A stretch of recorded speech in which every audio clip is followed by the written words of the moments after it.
Halo, apa kabar semuanya? Berjumpa lagi dengan saya dalam berbagi ilmu dan informasi. Nah, pada kesempatan sekarang kita akan melihat contoh-contoh dari kelas yang berfungsi untuk mengatur layout sebuah form. Jadi ada banyak kelas yang bisa dipakai untuk mengatur layoutnya. Nah, kenapa mesti digunakan kelas ini? Karena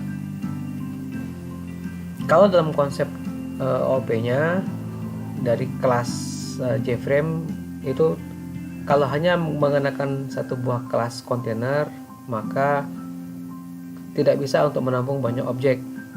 Jadi perlu kelas yang lain yang berfungsi untuk menampung banyak objek, sehingga dalam satu form itu kita bisa tempatkan banyak objek di atasnya. Seperti itu. Nah, adapun kelas yang dipakai kita sebut namanya adalah kelas layout manager. Dan seperti fungsinya adalah tugasnya adalah untuk mengatur bagaimana tata letak dari objek dan bagaimana penempatannya di dalam sebuah kelas. Dalam hal ini, kelas layout manager ini akan mengatur posisi objek di atas kelas kontainer. Karena fungsi dari kelas kontainer adalah sebagai penampungnya. Nah, bagaimana caranya adalah kelas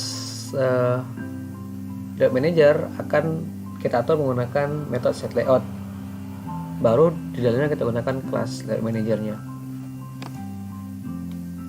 Nah, sekarang kita lihat untuk kelas layout manager itu ada banyak bentuknya yang tentunya memiliki berbagai karakteristik. Jadi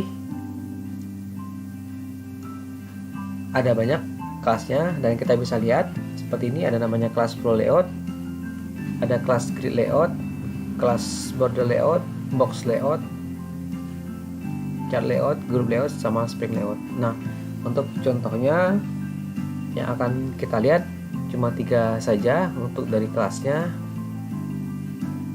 yaitu kelas flow layout, kelas grid layout, sama kelas border layout. Dan sekali lagi, masing-masing kelas ini mempunyai banyak karakteristik. Oke, sekarang kita lihat yang pertama. Kita lihat namanya kelas flow layout.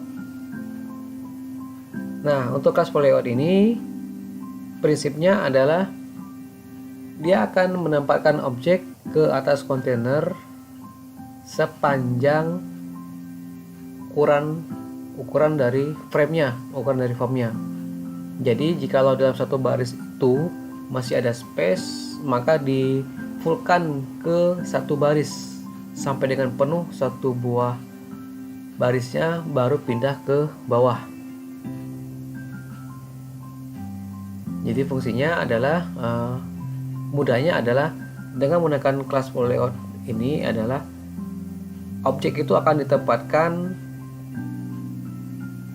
satu baris sampai penuh dalam satu buah form. Kalau sudah penuh baru pindah ke bawah, seperti itu. Kita lihat ya contoh yang di dalam programnya. Nah, sebelum kesana kita lihat untuk konstanta dari kelas flow layout ini kita bisa atur dia rata kiri, tengah, ataupun sebelah kanan. Ada left, center, sama right. Ini dia macam-macam untuk konstantanya, seperti itu. Nah, kita lihat. Ini sebagai contoh, kita punya 5 buah objek yang akan kita masukkan ke atas kontainer, yang mana contohnya di kontainer kita buat nama objeknya adalah konten, begitu. Kita masukkan.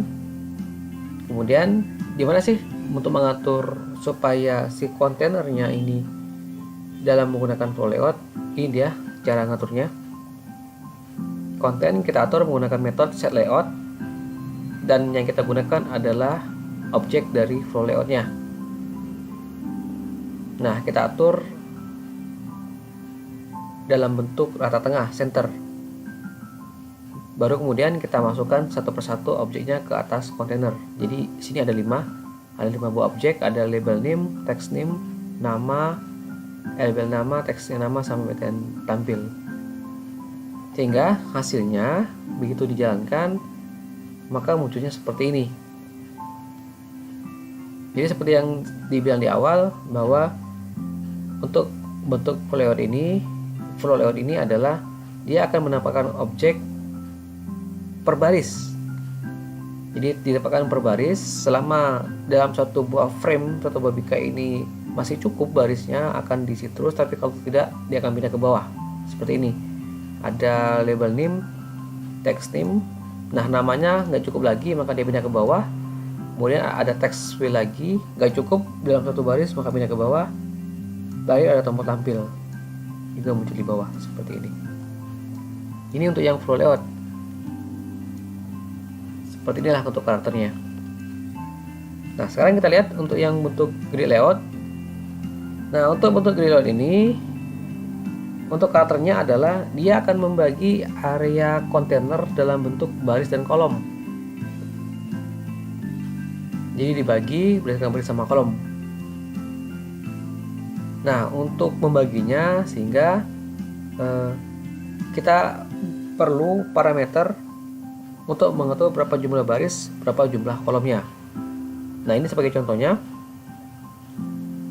ada 3 contoh yang kita buat di sini. Grid layout 1,2. Contoh yang pertama, ini artinya kita bikin satu baris dengan 2 kolom. Kemudian yang contoh kedua, grid layout 2,1, ini artinya kita bikin sebanyak 2 baris dengan 1 kolom. Sedangkan yang ketiga ini artinya adalah kita buat sebanyak 2 baris dengan 2 kolom. Nah, mohon diperhatikan untuk bentuk grid layout ini, yang perlu diperhatikan adalah jumlah dari tempat objeknya ini, yang di gridnya ini harus sesuai dengan minimal harus sama dengan jumlah objeknya. Artinya jangan sampai ada objek yang mau kita masukkan itu nggak ada tempatnya. Nah ini juga artinya sebagai contoh yang kalau 1,2 ini artinya ini ada 2 buah tempat, 1 baris dengan 2 kolom. Ini artinya ada 2 buah tempat seperti itu. 21 2 baris dengan 1 kolom, ini juga sama, ini artinya cuma 2 tempat, artinya cuma hanya 2 objek yang bisa masuk. Jadi diperhatikan jumlah objek yang akan dimasukkan ke grid layout itu harus minimal ada tempatnya, ada space-nya. Nah sekarang kita langsung lihat di contoh programnya. Untuk contoh program ini sama dengan contoh yang tadi. Untuk objek ini yang kita pakai ada 5 buah objek, label name sampai dengan btn tampil. Nah kemudian yang jadi beda ada di bagian sini. Di sini kita atur konten cell layoutnya menjadi menggunakan grid layout 3,2. Ini artinya kita buat sebanyak 3 baris dengan 2 kolom, sehingga total tempat yang bisa dimasukkan adalah sebanyak 6 objek. Ini artinya karena tempatnya ada 6 sedangkan objek itu ada 5, maka cukup. Apa efeknya kalau jumlah tempat sama jumlah objek itu lebih sedikit tempat objeknya, maka pasti nanti formnya akan berantakan. Nah contoh di sini ini sudah cukup ya, 3 baris dengan 2 kolom untuk menampung 5 buah objek, sehingga outputnya jadinya seperti ini. Nah ini bisa dilihat 3 baris 2 kolom. Baris pertama 1 name dengan teks name-nya, baris kedua nama dengan teks namanya, baris ketiga tombol tampil dengan yang kosong. Ini 3 baris. Nah kolomnya dari atas ke bawah, name, nama, tampil. Kolom pertama teks name, teks nama, dan kosong. Ini kolom kedua. Ini bentuk yang grid layout. Sekarang kita lihat yang terakhir namanya class border layout. Nah untuk karakter yang ini pada prinsipnya dia membagi 5 buah area dalam satu buah form. Cuma 5 area, maksimal cuma 5 area. Nah kelima area ini kita bisa pakai semuanya atau hanya pakai sebagian. Nah untuk nama area ini dibagi seperti nama arah mata angin. Ada namanya north, namanya east, namanya south, namanya west, yang di tengah namanya center. Jadi 5 area, fix cuma 5 area. Jadi kelima-limanya bisa dipakai atau hanya sebagian saja yang bisa dipakai. Yang mau dipakai hanya sebagian saja. Nah, sebagai contoh, kita lihat di contoh programnya. Kita siapkan ada 5 buah objek dengan dari kelas JButton. Kita pakai seperti ini. Kemudian, nah kita atur kontennya.